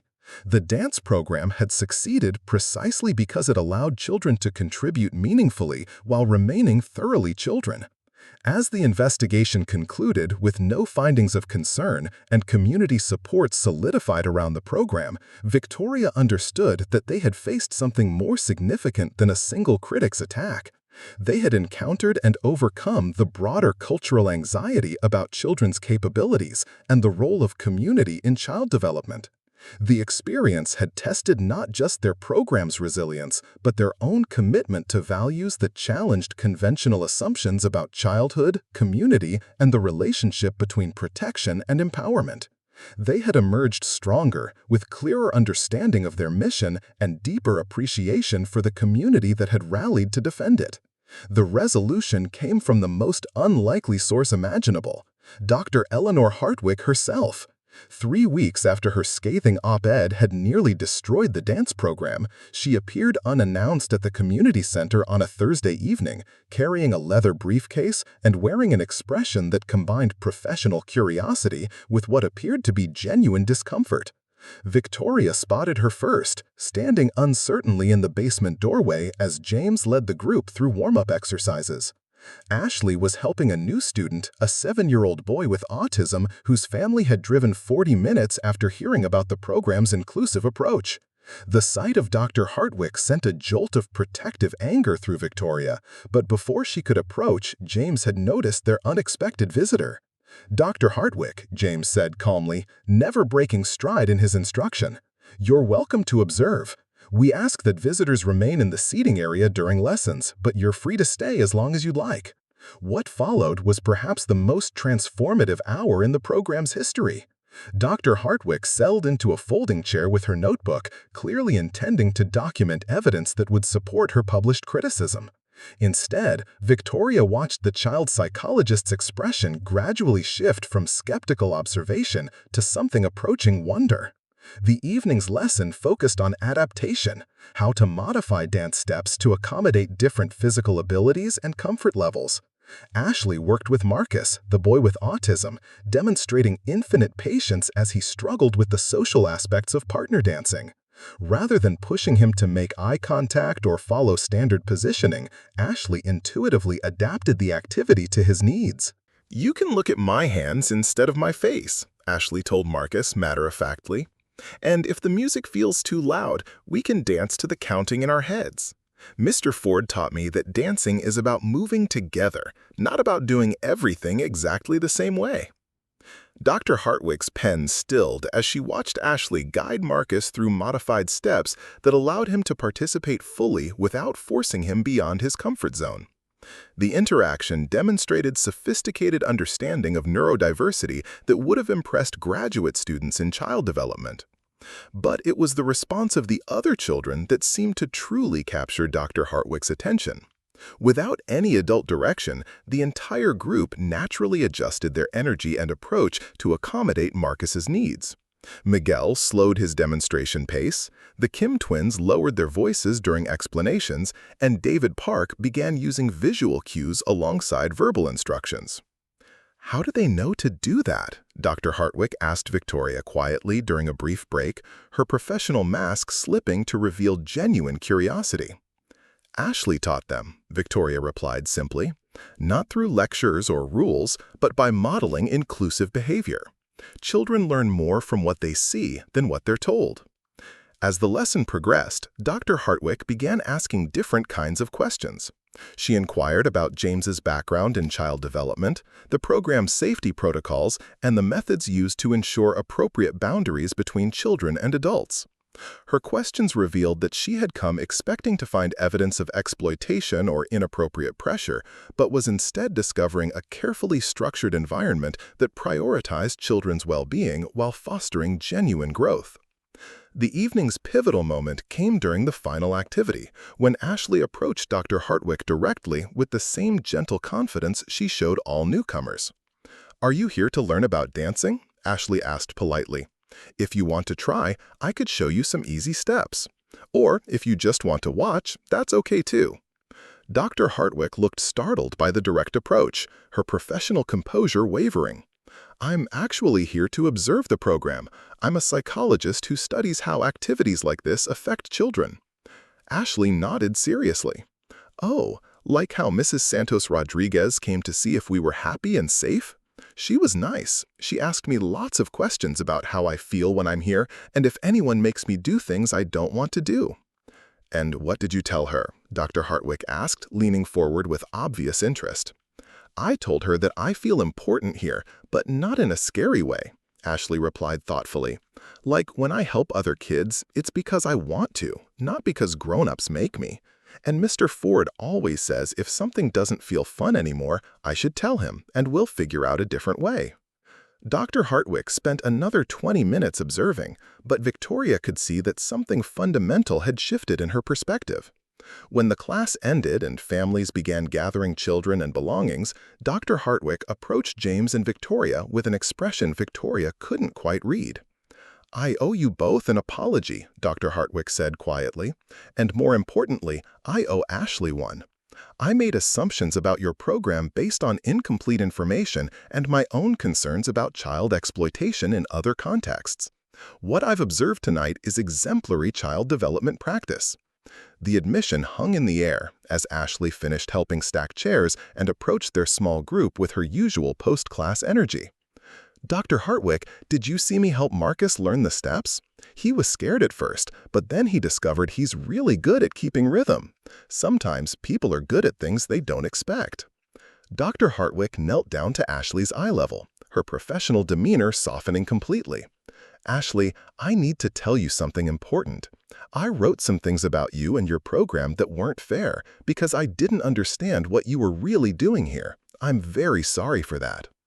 Ashley considered this with her characteristic seriousness. "Did you think Mr. Ford and my mom were being mean to me? I was worried that adults were asking you to do things that were too hard for someone your age," Dr. Hartwick explained gently. "But they don't ask me to do hard things," Ashley replied with simple clarity. "They help me do things I want to do. Like when I wanted to help other kids not be scared, they showed me how to do it in safe ways." The conversation that followed would reshape not just the immediate crisis surrounding their program, but Dr. Hartwick's broader approach to child development advocacy. Over the next hour, she engaged in genuine dialogue with James about his methodology, with Victoria about the balance between protection and empowerment, and with several families about their experiences. "What I failed to understand," Dr. Hartwick told them as the evening wound down, "is that there's a significant difference between exploiting children's desire to help and supporting their natural capacity for contribution. This program demonstrates how to do the latter while maintaining appropriate boundaries and protections." 3 days later, Dr. Hartwick published a follow-up op-ed titled "When Experts Get It Wrong: A Personal Journey in Understanding Child Development." The piece offered a public apology for her previous article and a detailed analysis of what made the dance program an example of best practice rather than exploitation. "I visited this program expecting to document harm," she wrote. "Instead, I discovered a model of how communities can nurture children's natural leadership abilities while maintaining the playful, protected environment essential for healthy development." Ashley Davis is not a child forced into adult responsibilities, but rather a young person whose natural gifts are being carefully cultivated in service of both her own growth and her community's well-being. The reversal was stunning in its completeness. Dr. Hartwick went beyond mere apology to become an active advocate for the program's approach, offering to consult on expansion efforts and using her platform to educate other professionals about the difference between appropriate youth leadership development and child exploitation. But the most significant outcome wasn't the professional vindication or media redemption. It was the deepening of community bonds that had been tested by crisis and emerged stronger. Families who had questioned the program during the controversy now understood its values more clearly. The children had witnessed adults acknowledge mistakes and change perspectives, modeling the kind of growth and learning the program aimed to foster. "You know what I learned?" Ashley told Victoria that evening as they reviewed the day's events. "Sometimes when people say mean things about you, it's because they're worried about something, not because they don't like you. Dr. Hartwick was worried about kids being hurt, which is actually a nice thing to worry about, even if she was wrong about us." Victoria marveled at her daughter's capacity for empathy and insight. Ashley had not only survived a public attack on her character and activities, but had emerged with deeper understanding of human motivation and conflict resolution. The experience had strengthened rather than diminished her confidence in both herself and the adults who supported her. As news of Dr. Hartwick's reversal spread through their network, Victoria realized they had achieved something unprecedented. They had turned a potentially program-ending crisis into an opportunity for broader education about child development and community engagement. The controversy had forced them to articulate their values more clearly, and had ultimately provided validation from the very expert who had initially challenged them. The experience had also revealed the strength of the community they had built. When faced with external threat, families, volunteers, and participants rallied not just to defend the program, but to share their own stories of transformation and growth. The crisis had deepened rather than weakened the bonds that made their work meaningful.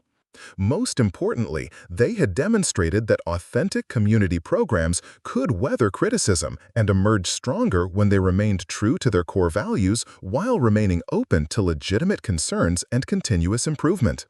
The transformation that followed Dr. Hartwick's public reversal exceeded Victoria's most optimistic projections. Within 2 months of her second op-ed, inquiries about replicating their program model flooded in from communities across North America and beyond. What had begun as a simple dance class in a basement was evolving into a movement that challenged fundamental assumptions about child development, community building, and the intersection of education and empowerment. The first formal replication attempt came from Portland, Oregon, where a group of parents and educators had formed the Riverside Community Learning Initiative, named in honor of their original Riverside Community Center.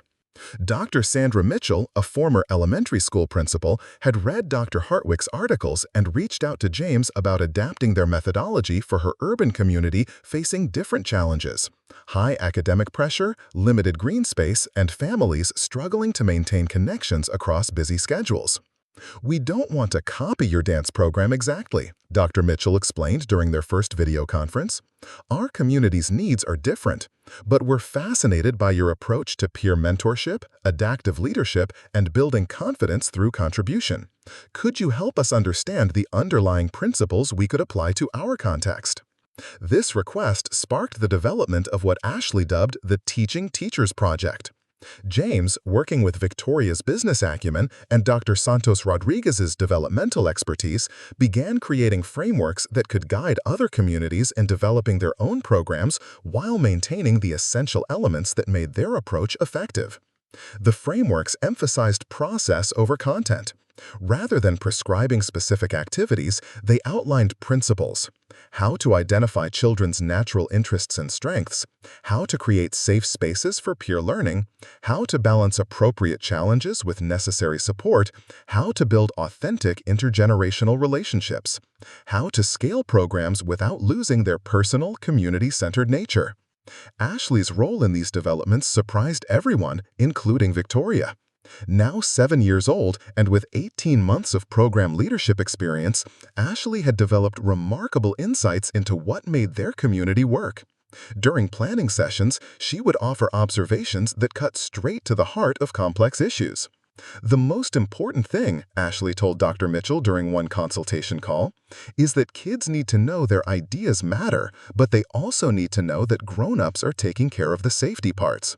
Like, I can decide how to help someone learn to dance, but Mr. Ford decides if someone is getting hurt or upset." The distinction Ashley articulated between meaningful autonomy and ultimate adult responsibility became a cornerstone of their training materials. It addressed the concerns that Dr. Hartwick had originally raised while providing practical guidance for maintaining appropriate boundaries. The Portland pilot program launched with a gardening and cooking focus that reflected their community's interests. Children aged 6 to 14 worked together to grow vegetables, prepare meals, and share food with elderly neighbors. The peer mentorship model translated beautifully. Older children taught younger ones about plant care and kitchen safety, while the youngest participants brought enthusiasm and fresh perspectives to problem solving. Within 6 months, Portland reported results that mirrored Millbrook's experience. Children who had been withdrawn or struggling socially were blossoming into confident contributors. Academic performance improved as students applied teamwork and communication skills learned in the program to classroom challenges. Most significantly, families reported stronger community connections and children who were more empathetic and resilient. The success of Portland opened floodgates. A rural community in Minnesota adapted the model for 4-H activities focused on animal care and environmental stewardship. A suburban district in Texas created after-school programs combining technology mentorship with arts integration. An urban community in Philadelphia developed programs centered on neighborhood beautification and oral history collection. Each adaptation taught them something new about the universality and flexibility of their core principles. Victoria found herself traveling monthly to visit new programs, not as a quality control inspector, but as a learner, discovering how different communities interpreted and improved upon their original insights. The most surprising development came from international interest. A delegation from the Netherlands visited Millbrook after reading about their work in an educational research journal. They were particularly interested in how the program addressed social isolation and community fragmentation in developed societies. In our country, we have excellent educational systems and social support networks, explained Dr. Helena Vanderberg, a community development specialist from Amsterdam. But we struggle with the same isolation between generations, the same challenges helping children develop authentic confidence rather than performance-based achievement. Your model offers something we haven't seen elsewhere. The Dutch pilot program launched in 3 communities with focuses ranging from bicycle maintenance cooperatives to multilingual storytelling circles. The cultural adaptations were fascinating. Dutch children taught cycling skills to recent immigrants while learning about different cultural traditions, creating bonds that transcended language barriers and age differences. As their network expanded globally, Victoria realized they needed more sophisticated support systems. Working with James and a growing team of collaborators, she established the Community Learning Foundation, a nonprofit organization dedicated to supporting grassroots programs that embodied their principles of peer mentorship, adaptive leadership, and intergenerational connection. The foundation's approach differed markedly from traditional scaling models. Rather than franchising specific programs, they provided resources, training, and ongoing consultation to help communities develop programs that reflected local needs and cultures. They emphasized sustainability over rapid growth, relationship building over outcome metrics, and continuous learning over rigid implementation. Ashley's involvement in the foundation evolved naturally as her understanding deepened. Now 8 years old, she served as a youth advisor, helping evaluate potential communities and providing perspective on child-friendly program elements. Her insights were often more practical and nuanced than those of adult experts. When grown-ups visit our programs, they sometimes focus on the wrong things, Ashley observed during a foundation board meeting she attended via video call from her bedroom. They want to know about rules and schedules and measuring if kids are learning. But kids care more about whether they feel trusted and whether the other kids are kind to them. This observation led to significant changes in their community assessment protocols. Instead of focusing primarily on administrative capacity and funding potential, they began prioritizing communities that demonstrated authentic commitment to relationship building and inclusive values. The growth statistics were impressive by any measure. Within 2 years of Dr. Hartwick's reversal, over 60 communities across 4 countries had implemented programs based on their model. Conservative estimates suggested that more than 3,000 children were participating in various adaptations of peer-led, community-based learning initiatives. But Victoria found herself most proud of qualitative outcomes that couldn't be easily measured. Communities reported strengthened intergenerational relationships, children who were more empathetic and confident, families who felt more connected to their neighborhoods, and adults who had rediscovered the joy of learning alongside young people. The Foundation's annual conference became a celebration of this diversity and innovation. Communities shared their adaptations, challenges, and discoveries. Children from different programs connected via video calls, teaching each other local songs, games, and skills. Adults learned from each other about maintaining program sustainability while preserving core values. Ashley's keynote presentation at the second annual conference captured the spirit of what they had built together. Standing confidently at a podium designed for her height, she addressed an audience of several hundred community leaders, educators, and child development experts. "When I first asked Mr. Ford to dance with me, I was just scared and hoping someone would be nice to me," Ashley said, her voice carrying clearly through the auditorium. "I didn't know that asking for help could turn into helping other people. I didn't know that one person saying yes could help so many other people learn to say yes too. She paused, looking out at the audience with the poise of someone who had learned to speak from authentic experience rather than rehearsed scripts. The most important thing we've learned is that kids and grown-ups can build beautiful things together when everyone feels valued for what they bring. That's what makes communities strong, not because everyone is the same, but because everyone belongs. The standing ovation that followed wasn't just for Ashley, but for the vision she had helped articulate and the movement she had helped inspire.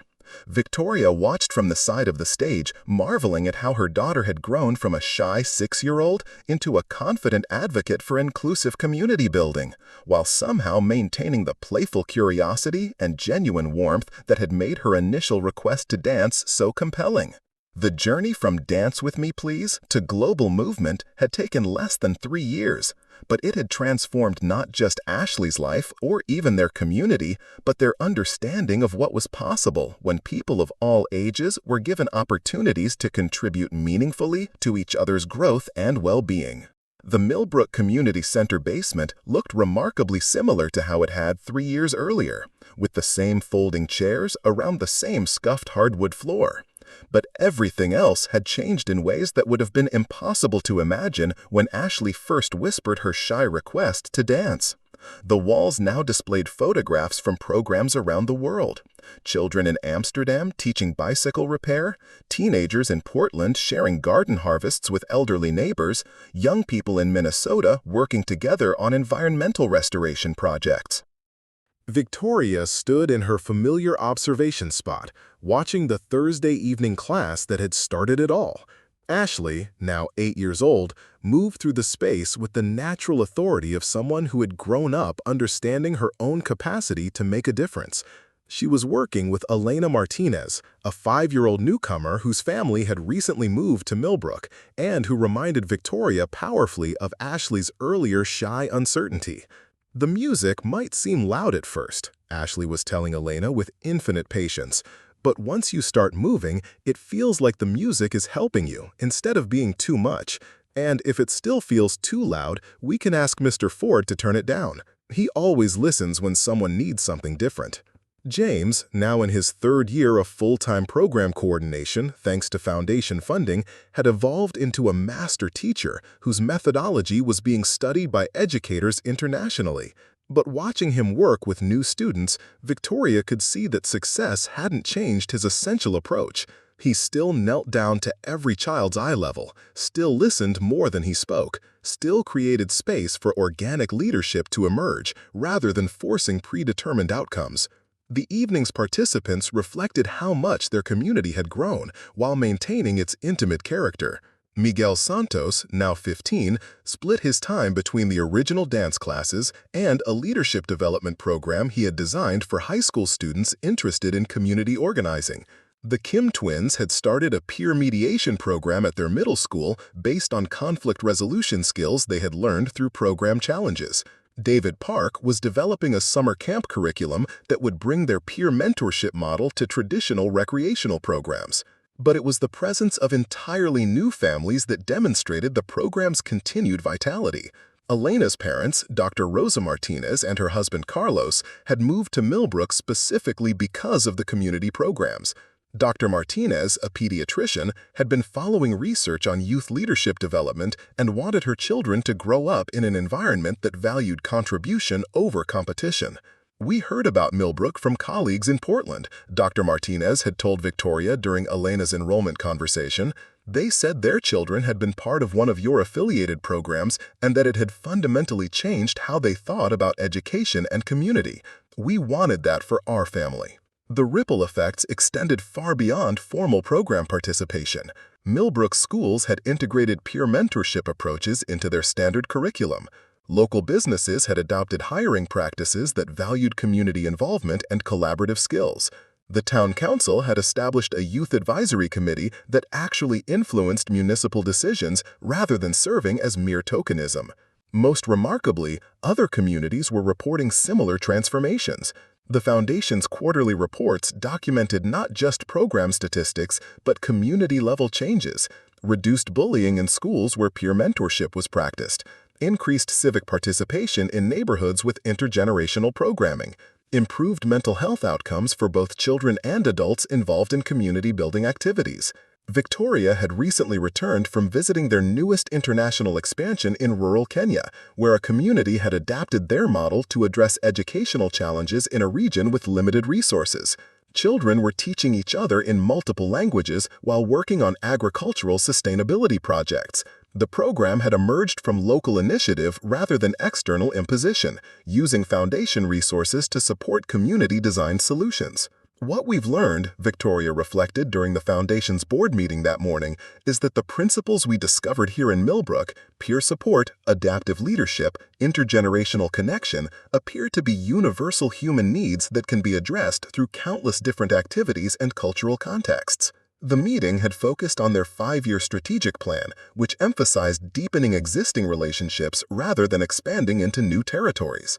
They had learned that sustainable community development required patience, ongoing support, and resistance to the pressure for rapid scaling that often undermined program effectiveness. As the evening dance class continued, Victoria found herself in conversation with Elena's mother about the broader implications of what they had built. Dr. Martinez brought a clinical perspective that helped Victoria understand why their approach was generating such powerful outcomes. From a child development standpoint, Dr. Martinez explained, what you've created addresses multiple critical needs simultaneously. Children develop confidence through meaningful contribution, empathy through diverse relationships, and resilience through supported challenges. Adults benefit from intergenerational connection and purpose beyond career achievement. Communities strengthen through shared values and mutual support systems. Victoria nodded, thinking about her own transformation over the past 3 years. Her business success had provided financial security and professional recognition, but it had been the community work that had given her life deeper meaning and more authentic relationships. She still ran Montgomery Industries, but with leadership approaches influenced by everything she had learned about collaboration, sustainability, and stakeholder well-being. The most surprising outcome, Victoria admitted, is how much this work has changed adult participants. We started thinking we were building programs for children, but we discovered we were creating healing and growth opportunities for entire communities. The conversation was interrupted by laughter from the dance floor, where Ashley and Elena had been joined by several other children in an impromptu creative movement session. Ashley was demonstrating how to dance like different emotions. Joy involved spinning and jumping, sadness included slow, flowing movements, and excitement featured quick, energetic steps that made everyone giggle. Watching this spontaneous adaptation, Victoria marveled at how Ashley continued to innovate within the framework they had established together. Her daughter had grown from a participant to a leader to a teacher to an inventor of new approaches, always building on existing strengths while creating space for others to contribute their own ideas. James approached Victoria as the formal lesson concluded and free dancing began. Ashley's been asking about expanding our model to include other arts beyond dance, he said with a smile. She's been talking with some kids about combining movement with storytelling and visual arts. I think we might be seeing the beginning of Ashley's first independent program design. The idea filled Victoria with excitement and pride. Ashley was developing not just as a participant in community building, but as someone who could conceive and implement new approaches to bringing people together. At 8 years old, she was already thinking systemically about how to create inclusive, growth-oriented experiences for others. As families began gathering children and preparing to leave, Victoria observed the ritualized farewells that had become central to their community culture. Participants didn't just wave goodbye, but took time to acknowledge something positive they had noticed about each other during the session. Children thanked their partners and helpers. Adults expressed appreciation for specific contributions and growth they had witnessed. "Thank you for helping me feel brave tonight," Elena told Ashley during their goodbye. "I want to come back next week and learn more steps." Ashley's response embodied everything Victoria had learned about the difference between ego-driven achievement and authentic service. "Thank you for letting me help," Ashley replied genuinely, "and for asking good questions that made me think about dancing in new ways." As they drove home through the familiar streets of Millbrook, Victoria reflected on the journey from that first evening when Ashley had gathered courage to ask James to dance. What had begun as one child's request for inclusion had grown into a global movement affecting thousands of families. But it had done so without losing the intimate, personal qualities that made it meaningful. "Mom," Ashley said from the back seat, interrupting Victoria's reverie, "do you think other kids around the world know that they can ask for what they need, like how I asked Mr. Ford to dance with me?" Victoria considered the question seriously. "I think many children are learning that because of programs like ours, and I think many adults are learning to say yes when children ask for help or inclusion." Ashley nodded thoughtfully. "Good, because asking for what you need isn't just about getting help. It's about giving other people chances to be kind and helpful too. Everyone wins when people ask and answer and help each other." As they pulled into their driveway, Victoria realized that Ashley had articulated the fundamental principle underlying everything they had built together. That authentic community development happened when people felt safe to express their needs and empowered to contribute to meeting others' needs. It was a simple concept that had proven capable of transforming individuals, families, communities, and ultimately approaches to education, child development, and social change around the world. The shy little girl who had once asked, "Dance with me, please," had grown into a confident young leader whose question continued to echo in communities around the globe, inspiring countless others to ask for what they need and to say yes when others reach out for connection, support, and the chance to belong. Up next, you've got two more standout stories right on your screen. If this one hits the mark, you won't want to pass these up. Just click and check them out. And don't forget to like, subscribe, and turn on the notification bell so you don't miss any upload from us.